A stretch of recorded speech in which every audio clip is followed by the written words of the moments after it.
গ্রাউন্ডের মধ্যে হলুদ কালার জার্সি পরে রয়েছে সিধু কানু এবং অপরদিকে রয়েছে কমলপুর 11 স্টার।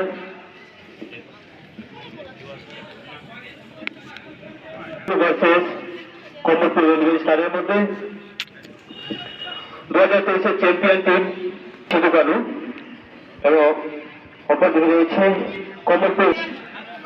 আজকের এই ম্যাচ হতে যাচ্ছে খুব দুর্দান্ত।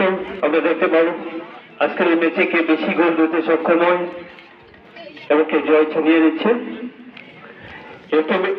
প্লেয়াররা একে অপরের সাথে হাত মিলিয়ে নিচ্ছে। কমলপুর 11 স্টার বনাম সিধু কানু।